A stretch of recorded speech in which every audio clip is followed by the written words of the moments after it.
Going, boys? Mike here. Welcome back to Grampie's Workshop. Boys, I'm so glad you dropped in. It's always a nicer day when you drop in the shop, so thanks for doing that. I don't have a project for you today. We're just starting into the new year, so Happy New Year, by the way. I hope you all had a great one, and I hope it continues to be good. But no project today, but I have what I think is an information type video. The first of every month, I always read my power bill. And here in Nova Scotia, last summer, we had some smart meters installed. Smart meters are supposed to be the answer, supposed to help you manage your power draw and your power consumption and give you a better understanding of how and when and where you're using your power. But since I had my smart meter installed, my power bill has been going through the ceiling, and I'm trying to understand what's going on there. I'm not blaming the smart meter. I don't think it's the smart meter's fault, but we certainly have something going on here that's causing our power consumption to go off the deep end. But anyway, I'm going to investigate that. But what this video is all about here is when it comes time to read your smart meters. Remember the old meters used to have all the 5 dials on them, and one would go this clockwise, one would go counterclockwise, and so on. Seemed like it was kind of confusing to read that, but once you understood it, it was pretty straightforward. And that might be the same with these new smart meters. So I'm going to try to explain what all the little displays mean on the smart meters that are used here in Nova Scotia. And maybe that'll help you where you are, because I suspect smart meters are virtually all the same. So, you know, most of us have electrical utility that comes right to our house. We just turn the light on, you know, turn on the television, you know, whatever we need. Electricity is right there. But electricity is expensive. It costs in Nova Scotia about 15 cents a kilowatt hour, or maybe a little more. That's expensive. For me, anyways, I find it expensive. And because I don't pay for my electricity until the end of the month, I realize that, you know, I used a lot of electricity. So, how do I know how much electricity I used? Well, for every installation in the known world, power arrives at a building either through cables in the air or cables underground, or somehow it gets to the building. First thing it does, it goes through a kilowatt hour power meter. Most places, most residential places, it's on the outside of the house so that it's easily read. And recently here in Nova Scotia, our power meters were upgraded to smart meters. There's been lots of talk about smart meters, whether they're good or bad. Personally, I have no problem with the smart meter. I think it's going to help us a lot. But anyways, here it is right here. And there's displays on that smart meter. And I, for one, didn't know what all those displays meant. So I did some research and found out what they meant. I'm going to show you those displays today and try to explain to you what they are.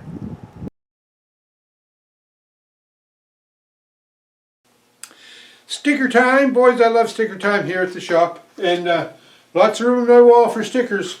So if you want to get your sticker on my wall, I'd like to have it there. So check my About page, get my email address, and send me your address, and I'll send you a Grampie's Workshop sticker. And if you have some stickers, you can send them back to me. But today's sticker shout out goes to David Kernut. I hope I'm saying that right, Dave. David Kernut.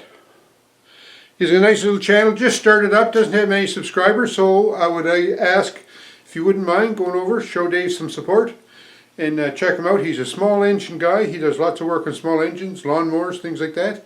And from what I saw on his channel, it's pretty interesting. He has some good technique. And what I like about watching channels like Dave's is, like, a lot of us know a lot about small engines, but when you see him work, the way he works, his work method, that gives us a few other little hints that helps us along the way. Makes us all better mechanics. So check out David Kernut. And I think I'm going to put right there. What do you think? I think he looks good there.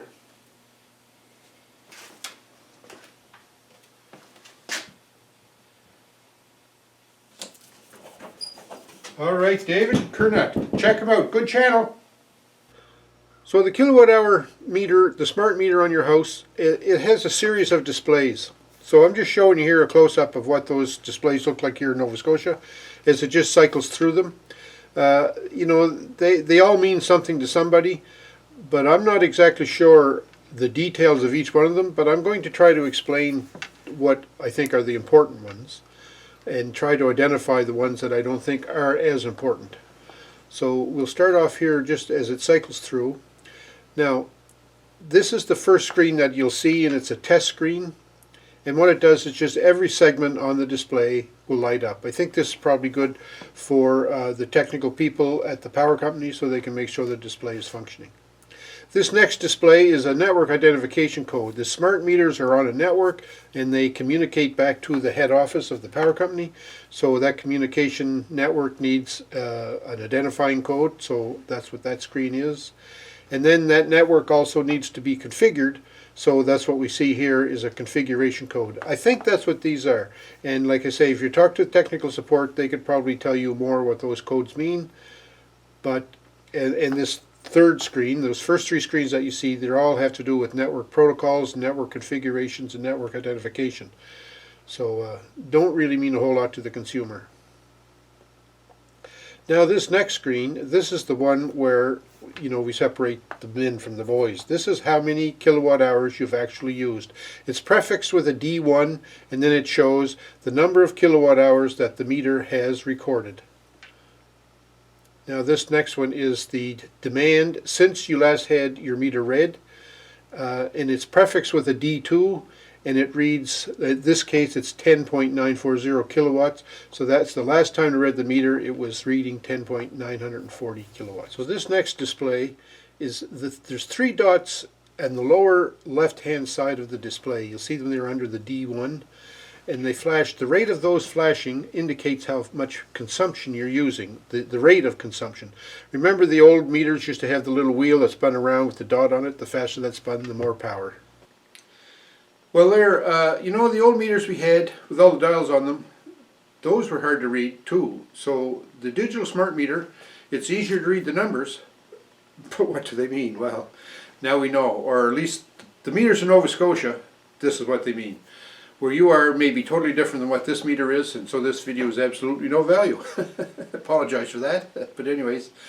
Most meters, I think, though, are fundamentally the same. So, you should be able to read your meter and see what your kilowatt hour usage is, and if you're using a lot of power at any one time. Remember the old meter had the little wheel that went around with the black spot on it? We used to call that a little train going around. The faster the train went, the more power we were using. Well, now we can get that same information from the digital smart meters. I don't have any problem with the digital smart meter. A lot of people think maybe they're bad because of radiation, or that they're going to be watching us, and what are you doing at 2 o'clock in the morning, you're using a lot of power, something like that. Anyway, I think for the most of us that's not going to be an issue, and I don't think the radiation is a problem for us either, with all the radiation we have around now. Anyway, I hope you did find this video interesting, and if you did, leave me some comments below. Tell me what you think of smart meters, and if you have one. Take care, folks. I hope you have a great week. We'll talk to you soon.